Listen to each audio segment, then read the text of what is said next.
Hey everyone, it's Rob B here with Rob D, and you are listening to the Property Podcast. The title may appear like it's clickbait, but I promise you we don't lower ourselves to that level. We will deliver on the promise. First of all, we will prove that it is true, and then once we've done that, more importantly, we'll tell you exactly how we do it.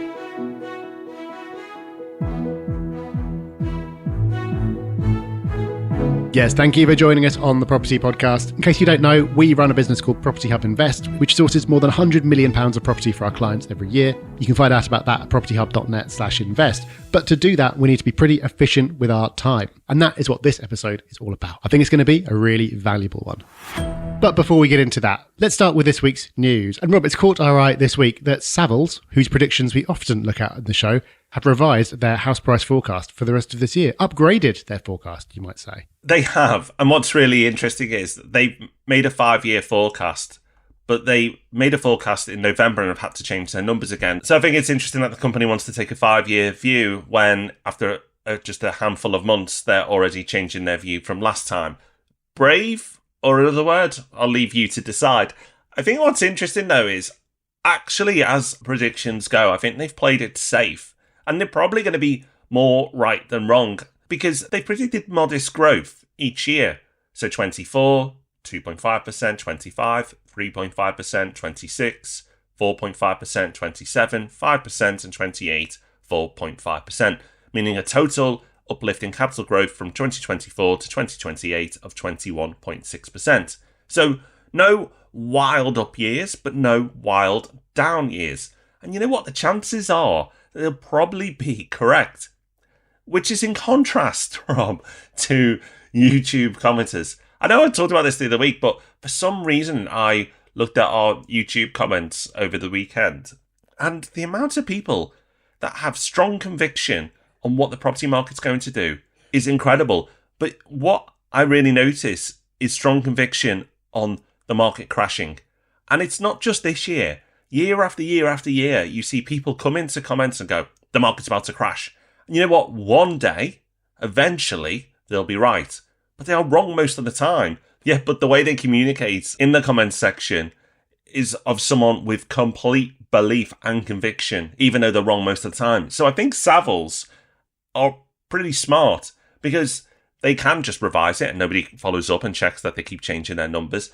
But more importantly, if you go for a 5-year view and you say, okay, it's just modest growth each year for the next 5 years, chances are you're probably going to be there or thereabouts. Because if you look back at history, most of the time, that's what happens. Well, yeah, and you're right. There will come a day when YouTube commentators are right and Savills are very wrong. Because at some point, the market will crash. And yet, Savills, I'm not picking just on them, but like any entity like that, will never put it in their forecast. They're not going to sit there today and do a Fred Harrison and say, guys, we're down 20% in 2026. It's just not going to happen. But you're right, by just going for mild growth most of the time is normally going to turn out to be the right answer. The thing that gets me is why it's being revised since they last did this in November, because nothing really unexpected has happened since November. And maybe that's unexpected in itself because things have been weird for so long. But if you look at all the data that's come out, and the main one being the base rate and everything else, it's all pretty much as anticipated. But speaking of the base rate, we were talking in the market update the other day about how the Bank of England were poised to keep it on hold once again. And that is indeed what happened. But inflation is now at 3.2%, which sounds so low, doesn't it, compared to what we've become used to recently, and is falling. And so the markets are currently pricing in a rate cut at their next meeting in June. So we'll wait to see if that takes place. Also, just quickly, next week we're going to be presenting the podcast live at UK Reef in Leeds, which is the UK's biggest property conference with 12,000 people going. We've been invited into the Midlands Engine Pavilion to talk about why we believe so strongly in the region. And we'll be appearing in between panels put on by Invest Nottingham and Invest Derby, which is going to be loads of fun. So we'll let you know more about how that went very soon.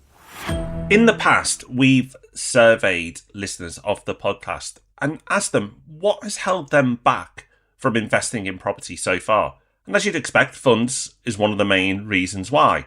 But after funds, the second biggest reason was time. People just not having the time to commit to be able to build a property portfolio. And I understand why, because it can be very time intensive. Even if you just go for vanilla buy-to-lets, it can be time intensive if you don't know what you're doing. But dear listener, because you listen to a podcast called The Property Podcast, you have an idea of what you're doing. And especially if you're experienced, I'd like to think you've got a great idea of what you're doing. But Rob and I have been doing this for a long time now, and we run our sizable portfolios in minimal time each and every month. And this title we've given the show is not clickbait, because Rob, you tracked how much time you put into your portfolio last year by using apps that actually tracked the time to the second, and you found that, yes, you could run your portfolio in minimal time. Yes, I did. And because everyone always asks which app, not that it matters, the answer was I used Toggle, Toggl, which is just a browser extension. So as soon as I stopped a task, just hit that, categorize it. I did this not just for property, but across everything, because I wanted to answer that eternal question of where is my time actually going? And what I discovered was it was not going on my portfolio. And even I was shocked at how little time I was spending. It was genuinely less than an hour per month. And of course, your time commitment is going to be different from month to month, depending on what's going on.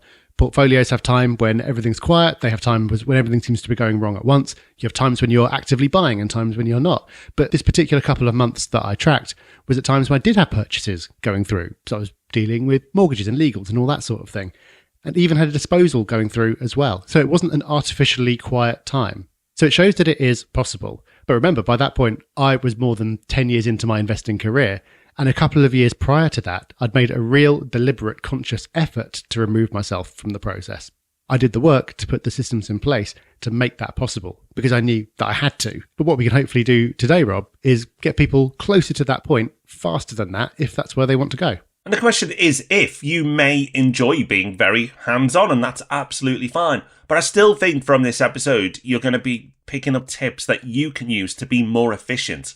And at the very least, we all want to be more efficient. So if you don't aspire to run a large portfolio in minimal time each and every month, I mean, that's a pretty cool thing to aspire to. But if that doesn't float your boat, being more efficient with your time is still a goal worth pursuing.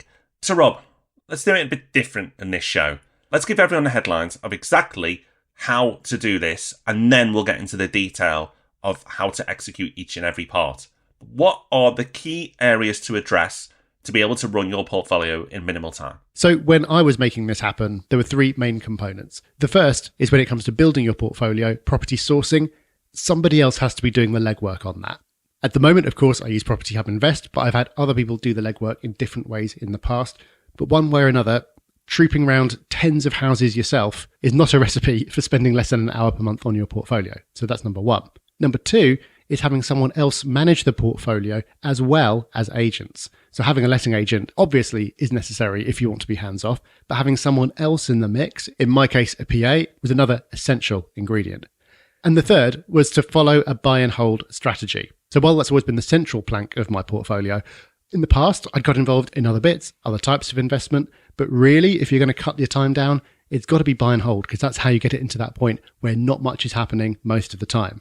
The same principles that we're talking about will still work for other strategies, but obviously, because there are more jobs to do, you'll need more people involved, which means more of your time managing that whole operation.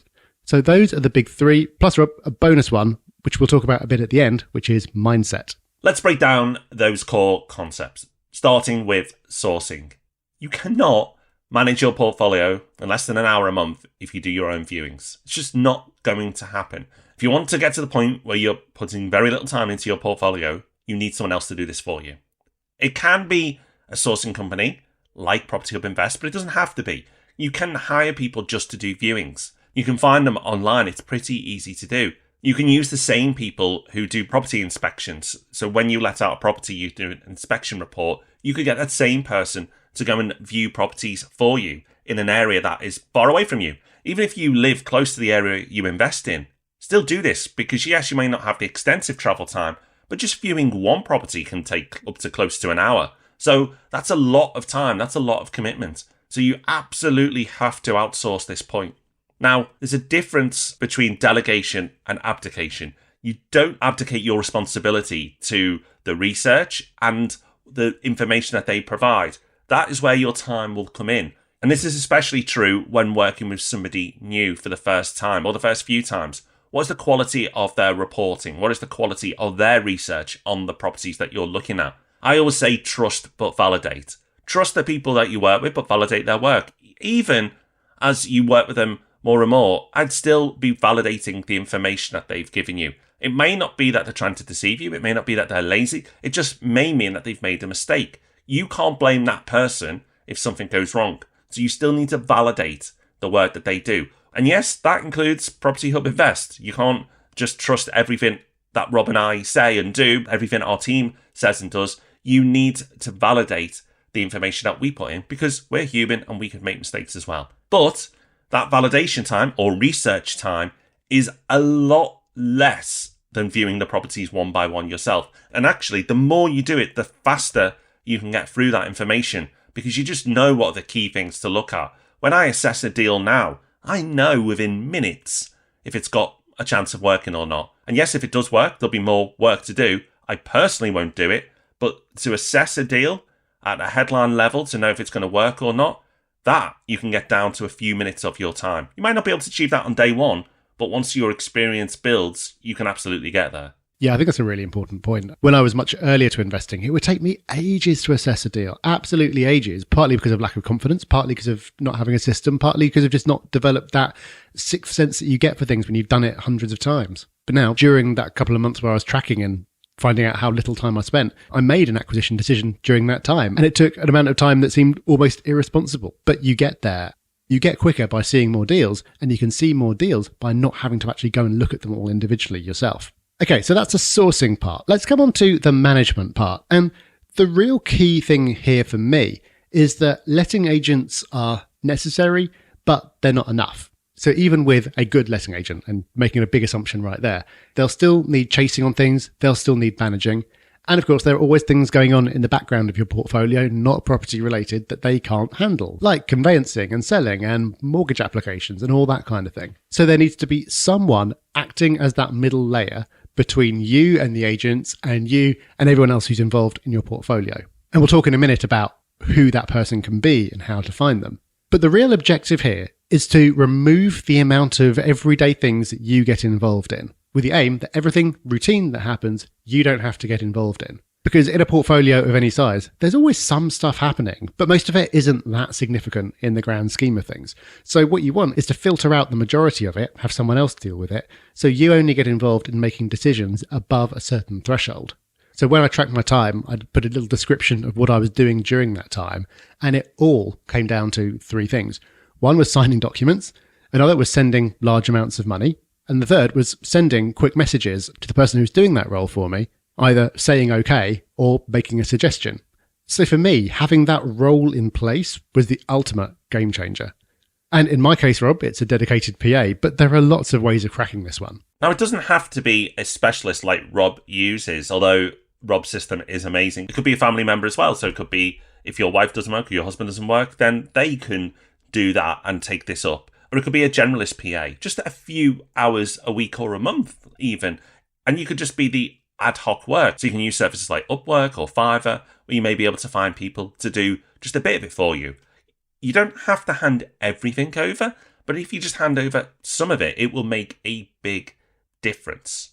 Just create some basic processes of what you do and pass them over to others, and they'll probably do a decent job. The great thing about those sites that I've mentioned is those people are reviewed. So they should be pretty good if they've got good reviews because people have worked with them and fed back on their experiences with the said person. So give it a go. It's not as out there as you think, and it's very easy to do and set up.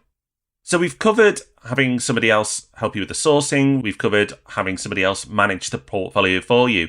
But the final section is your strategy. And the best strategy for keeping your time minimal doesn't mean it will be minimal. You have to do the things that we've talked about. But the best chance of keeping your time to a minimum is following a buy and hold strategy, because it's the simplest strategy out there. You can still take a lot of what we've said if you do refurbs or HMOs. So it's not exclusive, it's just easier. If you follow some of the things that we've talked about already, you may be able to do HMOs or refurbs in a handful of hours every month rather than many, many days like it probably is now, because as strategies go, they are more time intensive. You will need more specialists to help you with those strategies. So, for example, if it's HMOs, a specialist letting agent, don't manage it yourself. I mean, you're going to be dedicating a lot of your month if you manage it yourself. But then people, as we've talked about, the people in between you and the agent also need to understand HMOs as well. So you do need experienced people. It's the same with trades as well. Having somebody doing the in-between work for you, if they don't understand anything about refurbs and how they work and have a general understanding of costs and what is acceptable and what isn't, it's going to be a lot harder to make it work. So you can certainly take chunks of what we've talked about and apply it to other strategies, and they will help you reduce your time. But if you haven't started investing in property yet and you want to, and you don't want it to eat up a lot of your time, the most effective way to do this is just go for buy and hold. Buy it, rent it out, hopefully the tenants stay in for a long time, and have people manage that process for you. That is the easiest, not easy, but the easiest way to get into property and keep your time commitment to a minimum. It is for sure. But like you said, Rob, you can apply the same principle with any strategy if you're okay with it taking longer. And I thought it might be worth rattling through some quick tips for the implementation of what we just spoken about. I could say so much more about this, and maybe we will do one day, but I wanted to give you some real how-to as well as the theory on this. The first one is to have a standard deal analysis framework or a template that you can use to assess opportunities quickly. This is where I always fell down in the past. It's like every deal I looked at, I was starting completely from scratch. Whereas if you've got a spreadsheet you always use, a research system you always use, a checklist you always use, you get faster and faster. And of course, if you're always following the same strategy, so all opportunities look more similar to each other, that really helps. Moving on, if you're working with an assistant, then something that made a big difference to me is having a secondary bank account that they can have access to, where I just keep a small balance so they can pay the bills and I don't have to, because even just paying a council tax bill can take an insane amount of time. By having a secondary bank account meant that someone else can pay those bills, and even in the extremely unlikely event that they went rogue and tried to transfer it all to themselves, the total amount of damage would be low. Obviously, if you've got someone sitting between you and everyone else, you don't want all the initial inquiries coming to you for you to pass back out again. You want them going somewhere central, so have a shared inbox for anything that comes in. But something else that will come in, and you can try and minimize it, but I've never managed to get away from it, is paper. And paperwork will always end up being sent to you. So what I do is, as soon as I receive a letter in the post, I'll scan it and upload it to a shared inbox and file it or process it or whatever. I use an app called Scanner Pro, which I think I've spoken about before, which is really neat because you can set it up so you can tap to open it, tap to take the scan, and tap a third time and it automatically sends it off to Dropbox or Google Drive or whatever you use, at which point the paper itself can just be shredded. And finally, if you are working with someone, my last quick tip is to get weekly reports and get them in a set format. Because like you said earlier, Rob, there's a difference between delegation and abdication. You still want to know what's going on. I find it reassuring to still know what's happening and not just have to trust that it's all okay. So I like to get a weekly report, and by getting it in the same consistent format every time, it makes it really easy to skim and quickly get the gist of what's going on. Rob, I love those tips. Absolute value bombs all over the shop there. Love it, love it, love it. But I think these tips are really interesting. Like the reports at the end, the data. A lot of this sounds like a mini business, and that's because it is. And let's move on to mindset now, because property is a business, and you can choose to be self-employed in your endeavours and do everything yourself. But what we advocate is become the CEO of your property portfolio. A CEO does not do everything. I like to claim I do a lot, but the CEO doesn't do a lot of the heavy lifting. CEO will make decisions, strategic decisions, and that's what you should be doing with your portfolio. Making the big decisions and looking at the overall direction of where you're taking your portfolio. And when you adopt that mindset from going from self-employed to a CEO of your portfolio, things start to change. It's easier said than done though. So that's why it's called mindset, not the business section, because you have to let go. You have to let other people do the work for you.